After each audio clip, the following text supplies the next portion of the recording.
Live mula sa GMA Network Center, 20 taon nang nakatutok.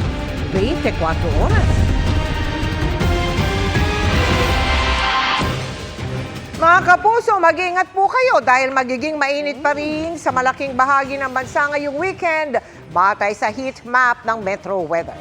Batay sa datos sa Pag-asa, bukas, 6 na lugar ang nasa danger level ang heat index o damang init at 10 naman sa linggo.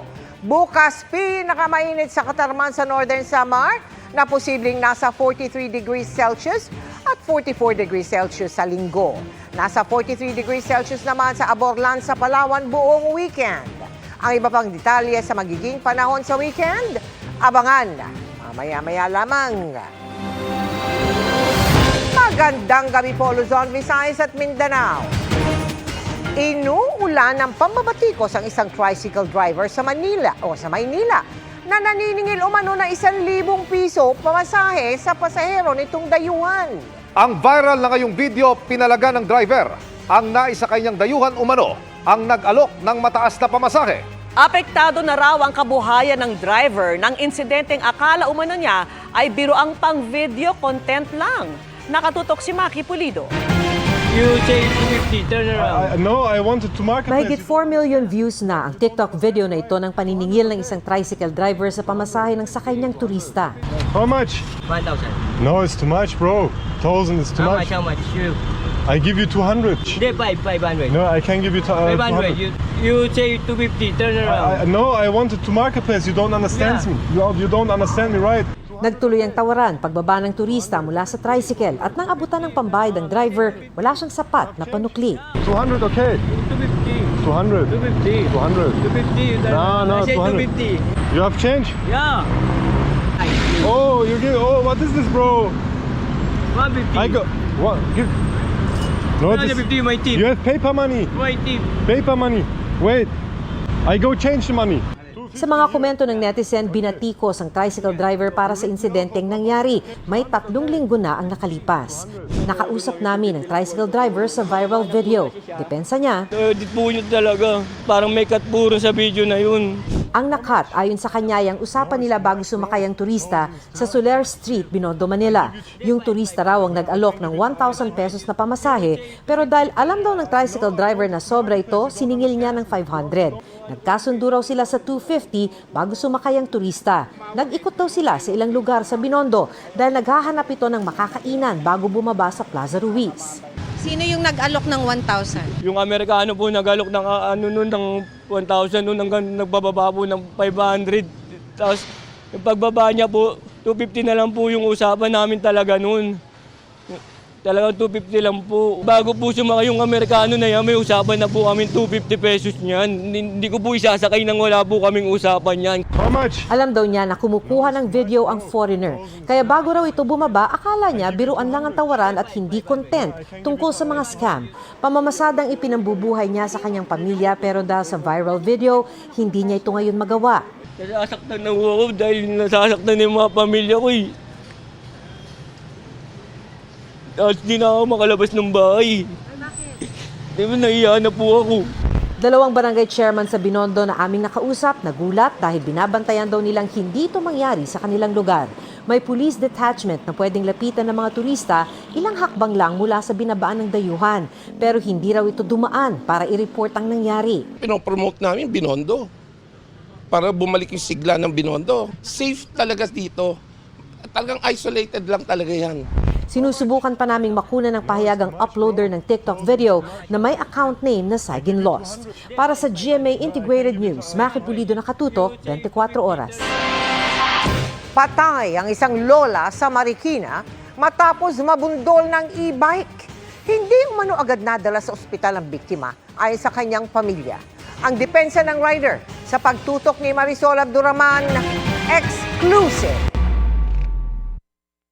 Nagbukas ng payog sa katumawid ang babaeng ito pero pagdating sa gitna ng kalsada, nabangga siya ng dumaang e-bike. Natumba ang babae na agad namang nilapitan ng mga naroon at ng rider ng e-bike. Nadala pa sa ospital ang 73 anyos na si Luz Viminda Bizares pero binawian din siya ng buhay.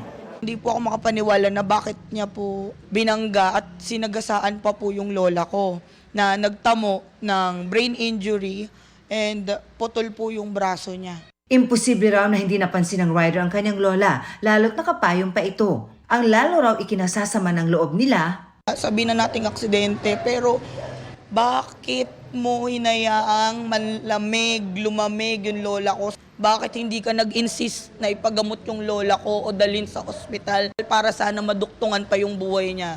Paliwanag ng rider, hindi niya nadala agad sa ospital ang matanda dahil nataranta raw siya. Pero anya, tinulungan niya ito. Malapit na po ako sa bahay nila.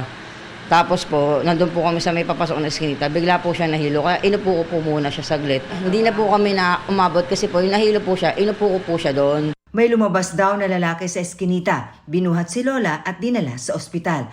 Nagsisisi raw siya sa nangyari na hindi raw niya sinasadya. Masakit po sa dibdib. Siyempre po, hindi ko naman po talaga sinasadya yung nangyari na yun. Sobrang naging bangungot po sa buhay ko yun. Sana po, patawarin po ako ng pamilya niya. Pero hindi sapat sa mga naulila ni Lola Luz Viminda ang paghingi niya ng tawad.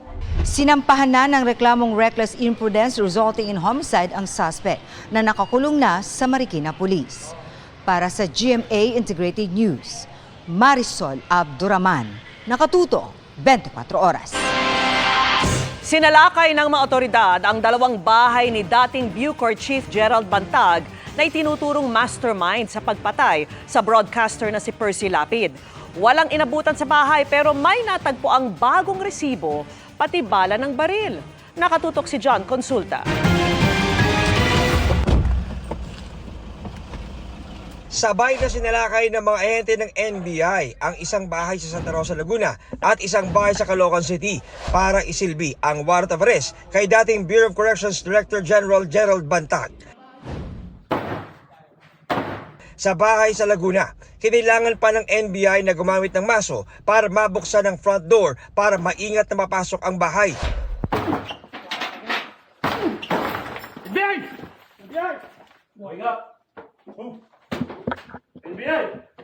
Pagkalipas ng ilang minutong paghahanap, idineklarang walang tao sa loob ng bahay. Pero may nakitang mga gamit, kabilang ang 7 bala ng 9mm sa isa sa mga kwarto. Sarado kandado itong bahay na to na pinasok ng NBI NCR at Laguna District Office dito nga sa isang subdivision sa Laguna. Wala silang inabot ng tao dito pero ang isa sa mga kapansing-pansing nakita nila ay itong resibong ito kung saan ay makikita natin na ang petsa ay April 2. Ang ibig sabihin ay kamakailan lamang ay may taong pumasok sa bahay na ito. Nitong mga huling araw ay nakatanggap ang aming opisina ng information na may nagpupuntang grupo dito sa 2 addresses ni former Bucor Director General Bantag. Kaya minabuti nating isagawa ang pag-implement ng warrant of arrest.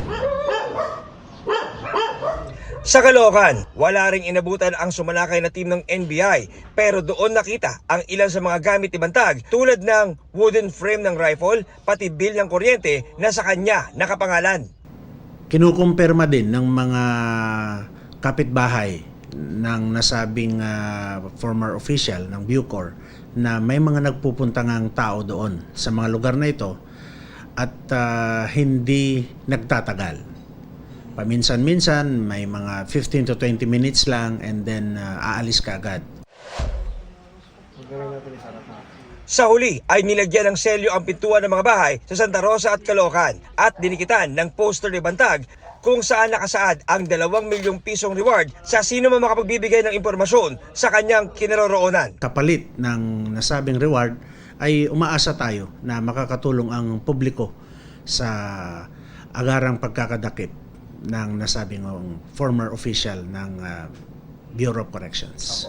Wanted si Bantag kaugnay na pagpatay sa broadcaster na si Percy Lapid, bagay na dati na niyang itinanggi. Para sa GMA Integrated News, John Consulta, nakatutok 24 oras. Inaasahang tatalakayin ang mga pinakahuling hakbang ng China sa West Philippine Sea sa makasaysayang pakikipagpulong ni Pangulong Bongbong Marcos sa Pangulo ng Amerika at Prime Minister ng Japan sa Abril. Pero, gitang Foreign Affairs Department, hindi nakadirekta ang pulong sa anumang bansa. Nakatutok si Marie Zumali. Matapos lang ang halos isang taon, muling makikipagkita si Pangulong Bongbong Marcos kay US President Joe Biden sa Washington, D.C. sa Amerika. Pero makakasama na nila sa makasaysayang Trilateral Leaders Summit sa April 11 si Japanese Prime Minister Kishida Fumio. Ang pulong ng tatlong leader makabubuti raw sa Southeast Asia ayon sa Pangulo nang makipagkita sa kanya ang bagong Japanese Ambassador to the Philippines kahapon. Hindi lang pagsusulong sa trilateral partnership at muling pagpapatibay sa matatag ng alyansa ng tatlong bansa ang layo ng summit, kundi inaasahan ding matatalakay dito ang kanilang common vision para sa mapayapang Indo-Pacific region. Ang tanong, matatalakay rin ba rito ang mga pinakasariwang pangaharas ng China sa ating mga barko sa West Philippine Sea? Yes, I think we can expect a discussion on the recent incidents. We can expect an alignment of views among the three countries on the recent incidents in the West Philippine Sea. Our three leaders are expected to include this in their discussions and in the vision statement. Our main focus is on working together to ensure that the Indo-Pacific region remains free, it remains open, and that there's security and stability throughout the region. Bagamat inaasahan umano ang mas matapang na joint vision statement ng tatlong leader, may agad na iginiit ang DFA. This trilateral cooperation is not directed at any country. Of course, we will continue to call on peace and stability, and that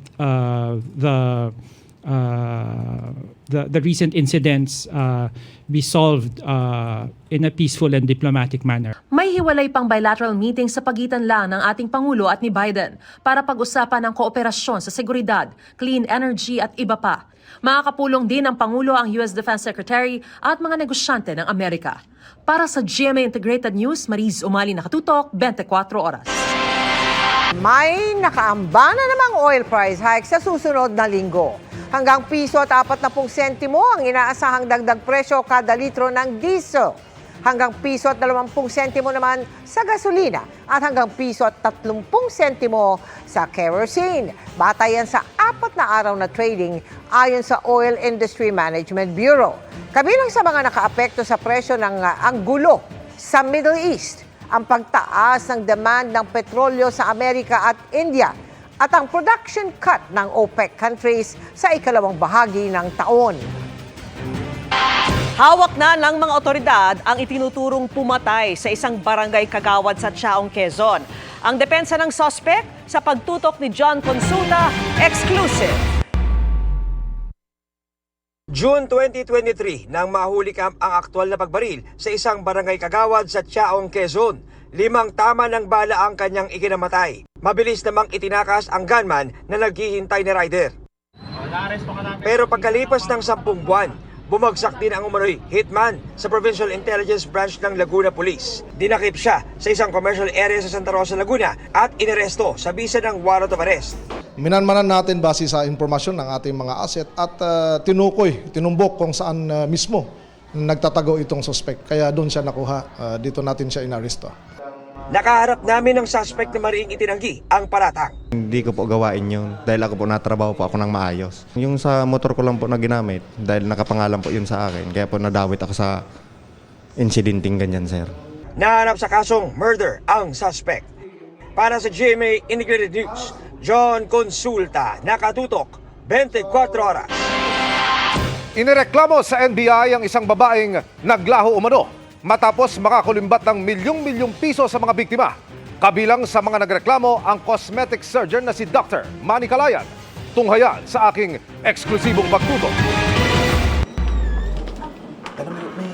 Dumulog sa NBI Anti-Organized and Transnational Crime Unit Division ang cosmetic surgeon na si Dr. Manny Calayan para ireklamo ang isa sa mga kumari niyang makailang beses daw siyang niloko sa isang bogus palang kontrata para suplayan ng mga sigarilyo at inumin ng isang hotel casino sa Metro Manila. Batay sa inihaing reklamo ni Calayan sa NBI laban kay Michelle Alfaro alias Bel Magadia, pinangakuan daw siya nito na tutubo ng hindi bababa sa 10% ang inilagak niyang pera. Pero bandang huli, nagtaka raw si Calayan kung bakit walang bumabalik sa kanyang investment. Dito na raw niya kinumpronta ang suspect. Naamla daw yung pera niya, kesyo na hold daw, nasa BSP daw yung pera niya, hindi niya mailabas. Hindi na nagpakita, tapos nagtago na, nawala na. Binlock na kami. Malaking pera ang nakuha kay Calayan pero ayaw na niya itong ipabanggit kung magkano sa aming report. Sinubok pa raw niyang tawagan at kausapin ang kumare pero ginost na raw siya nito. Maawa naman kayo sa mga taong kumikita ng pera na pinaghirapan nila. Titignan po natin yung reklamo ng ating complainant. Imbestigahan po natin ito. Tapos, i-check na rin natin yung background ng itong taong inireklamo. At kung may makita tayong may ibang kaso. Una na rin palang naisyuhan ng warrant of arrest ng korte si Alfaro matapos naman tangayin umano ang nasa 3 million pesos na investment ng negosyanteng si Jenny Mitra. Ayon kay Mitra, doktora ang pakilala sa kanya nito. Inalok daw siya nitong mag-invest sa buy and sell ng mga gift check ng isa ring hotel casino. Pero pagkatapos daw niyang maibigay ang pera, kinabahan na siya sa sagot nito sa kanya. I-deposit ko ng Good Friday. Sa loob-loob ko niloloko na talaga ako ng walang hiyang to. Kasi paano ka magdi-deposit ng Good Friday ng mahigit 3 milyon? Sarado naman lahat ang bangko nun. Sinubok pa raw niya itong kausapin ulit. Ang dami na niyang dahilan, toxic sa hospital kasi nga doktora daw siya kuno. Which is hindi naman pala. Sabi ko sa kanya, nung time na kumukuha ka sa akin ng pera, walang anumang oras, kahit gabi, umaga, tanghali, hapon, pumupunta ka sa bahay ko. Bakit ngayon na kailangan ko yung pera ko, ang dami mong dahilan? Nakipag-usap pa raw ito sa kanya bago tuloy ang naglako. Sinubukan din ng GMA Integrated News na makausap si Alfaro pero lahat ng numerong ibinigay sa amin ng mga complainant ay hindi makontak. Para sa GMA Integrated News, Emil Sumangil, Nakatutok, 24 Oras. Posibleng madagdagan pa mga lugar na nasa ilalim ng state of calamity dahil sa epekto ng El Nino. Nagbabalak na rin kasing magdeklara niyan ang 4 na bayan sa Iloilo. Nakatutok si Tina Panganiban Perez. 2.63 billion pesos. Ganyan na kalaki ang pinsala ng El Nino sa agrikultura ng bansa base sa pinakahuling datos ng Department of Agriculture. Halos 20 lugar na rin sa bansa ang nagdeklara ng state of calamity. Ayon sa tagapagsalita ng Task Force El Nino, nakakalat sa Luzon, Visayas at Mindanao ang mga lugar na nagdeklara na ng state of calamity dahil sa El Nino. Pinakamarami ay nasa Luzon, kung saan naobserbahang maraming lugar ang tinaguriang under drought conditions. May criteria naman daw para makapagdeklara ang ilang LGU ng state of calamity. Dapat 15% ng population ay apektado, 30% ng kabuhayan ay apektado at may structures or vital installations na dapat din apektado. Sa ngayon may 4 ding bayan sa Iloilo na nagbabalak magdeklara ng state of calamity. Gayon din ang Surala, South Cotabato dahil aabot na raw sa mahigit 71 million pesos ang pinsala sa kanilang mga pananim na palay, mais, kakao at kape. Ang pinsala naman sa palay dahil sa El Nino umabot na sa mahigit 1.7 billion pesos ayon sa Department of Agriculture. Ang Philippine Rice Research Institute of PhilRice naman patuloy ang pag-aaral at eksperimento para makalikha ng mga variety ng palay na aangkop sa iba't ibang sitwasyon sa iba't ibang lugar sa bansa. May mga variety na nabubuhay sa mga lugar na walang gaanong tubig, habang meron ding angkop sa mga bahaing lugar. Meron po tayong magandang patubig. And then yung mga lupa natin ay highly fertile. So doon po natin ipino-focus yung ating mga hybrid rice technology. Samantala, doon naman po sa mga less favorable environment na tinatawag natin yung mga naapektuhan ng yung mga rain-fed area na tinatawag na doon naman natin tinitignan yung estratehiya natin sa ating inbred seeds o yung certified seeds na tinatawag. Para rin mapabilis ang pagsasaka at pag-aani at para rin makatipid ang mga magsasaka, pwede silang gumamit ng mga makinarya at equipment. Isa ito sa mga makabagong paraan ng pagsasaka ngayon, ang paggamit ng drone. Ayon sa mga taga rito sa PhilRice, ito ay ginagamit sa pagsasabog ng seeds at sa pagsasaboy din ng fertilizer sa mga sakahan. Umaasa ang PhilRice na makakamit ng bansa ang target na rice sufficiency matapos makaani sa kauna-unahang pagkakataon ng mahigit 20 million metric tons ng palay nitong 2023. Katumbas ito ng mahigit 13 milyong tonelada ng bigas. Sa kada tonelada, may 1,000 kilo. Para sa GMA Integrated News, Tina Panganiban Perez, nakatutok 24 oras. Bumilis ang pagmahal ng mga produkto at serbisyo nitong Marso kumpara noong Pebrero ayon po sa mismong datos ng gobyerno. At kabilang sa mabilis ang iminahal ang bigas, kaya mas dama ng mga mahihirap ang inflation. Nakatutok si Bernadette Reyes. Bumilis ang pagmahal ng mga bilihin at serbisyo nitong Marso ng 3.7%, mas mabilis kaysa noong Pebrero. Pero mas ramdam yan ang pinakamahihirap sa bansa o bottom 30%. Mas tinamaan kasi ng pagmahal ng bilihin ng mga produktong mas ginugugulan ng budget ng mahihirap tulad ng bigas. Kung sa mga rehiyon naman, pinakamabilis ang 5% na pagmahal ng bilihin sa BARMM. Pinakamabagal ang inflation sa Ilocos Region. Kabilang sa nag-ambag sa inflation sa buong bansa, ang pagmahal ng pork, sibuyas at lalo ng bigas. Nagmahal ang bigas ng 24.4% nitong Marso at halos abutan ng all-time high na pagmahal ng bigas noong February 2009. Paliwanag ng DA, mukhang mabilis ang minahal dahil kinukumpara sa panahong hindi pa sumisipa ang presyo ng bigas. Expectation it will actually increase strongly hanggang mga July because of base effect. Unless there is really some intervention na mangyayari sa market. Base sa datos ng Philippine Statistics Authority, umaabot sa mahigit 51 pesos kada kilo ang average price ng regular milled rice noong Marso. Nasa mahigit 56 pesos kada kilo naman ang well-milled rice. Pero kung pagbabasihan ng pinakahuling tala ng Department of Agriculture ngayong Abril, may mabibili ng 48 pesos kada kilo na regular at well-milled rice. Pero tila hindi makakaagapay ang supply ng murang bigas sa demand tulad sa Commonwealth Market. Sold out na po kasi mas mabili po yun kaysa kumpara po sa mga ibang bigas po. Mas mababa po siguro. Hindi pa siya kayang ibaba ng todo-todo kasi maliit lang naman yung binaba eh. Gumanda lang yung quality niya. Ipinagmalaki rin ng Agriculture Department ang stable daw na presyo ng bigas na naglalaro sa halos 50 pesos kada kilo. Simula pa noong Enero ay unti-unti na siyang bumababa. Meron na tayong nakikita 47, 48, 49 pesos pero yung prevailing natin nasa 49.50. Pero sabi ng ilang suki, hindi kasama dyan ang mas masarap na bigas. Yung tag 62, masarap talaga yun. Pero kulang sa amin yung isa't kalahati. Kaya ang binibili namin yung tag 55. Nag-ambag rin ang pagtaas ng gasolina at mas mabilis na pagtaas ng presyo sa mga restaurant at accommodation. Habang nagmamahal, nagtatraffic, lumiliit ang kita ng driver.